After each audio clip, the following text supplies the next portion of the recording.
You have a goal, a big goal you want to achieve. You've planned and organized every single detail, and then you start working towards your goal. Yep.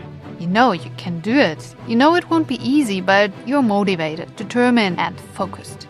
But then some thoughts are coming up in your mind. Just a few, nothing to worry about, because you still know what your goal is, and nobody can discourage you. But after a while, and some troubles you had to deal with, they become more and more like an army that wants you to give up. And at one point, you freeze and take these thoughts into account. What are they saying? I can't do it? I'm not prepared enough? It's not good enough? They might be right, you think. And you become more and more discouraged. You might know this situation and it seems hard to overcome it. But I will show you what's happening in your brain and how we can overcome this valley of emotions easily. Have you ever heard about dopamine? Dopamine is the motivation chemical in our brain that lets us feel like we can achieve everything we want. We feel lucky, motivated, and powerful. It stimulates our interest and curiosity. As long as we get the right rewards we expect from our task, success, the dopamine level can be held. But if tasks get more difficult and exhausting, the bad neurons come into play. What are these bad neurons? They have the molecule name nociceptin, but let's just call them bad guys. So when the bad guys come into play, they try to prevent you from getting exhausted. But why is that? Evolutionary, they prevent us from spending resources for seeking uncertain rewards.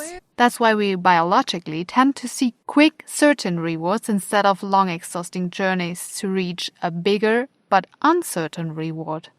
If the task gets more and more difficult and exhausting, and the reward seems hard to get, the bad guys become more and more in this brain region called the ventral tegmental area, until we eventually give up. So, what can we do about these bad guys? Well, it seems very logical. When we get smaller rewards during the process of working towards your final goal, our dopamine level will stay continuously on a higher level. So, set decisive and specific goals along the way and generally celebrate every little goal you've achieved so far. That's important for your entire journey. Furthermore, protect yourself from having dopamine drop several times a day. This can come from observing others' success stories and thereby feeling bad about your own. Too many impressions like social media let drop your dopamine levels as well. The death for your goals is the continuously reward-seeking behavior through conditional stimuli like notifications of your social media app. These stimuli trigger you to think, oh, something exciting is coming. A reward is promised and more dopamine will be released. The stronger the stimulus and the stronger the dopamine release, the harder is it not to take action. When we get a like, a retweet, any reaction to our presence, a flood of dopamine will be sent along reward pathways. It feels wonderful, but it also acts to reinforce our need to satisfy this feeling next time. This leads to a dopamine loop that gets you seeking, craving rewards. TikTok is playing with this all the time. If we instead hold our dopamine level on a healthy level, we are more motivated to work on things and will reach our goals. Dopamine gets also released during pleasurable activities like sex. Okay, here we go. Shopping, smelling cookies, baking in the oven.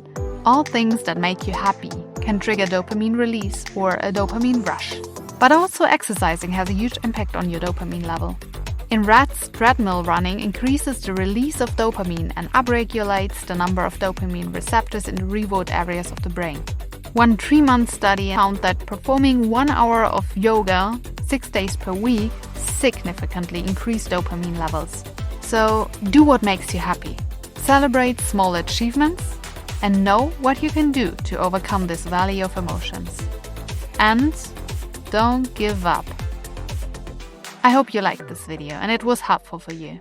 If so, please give it a thumbs up. And don't forget to subscribe. Thanks for watching and I hope to see you in the next video.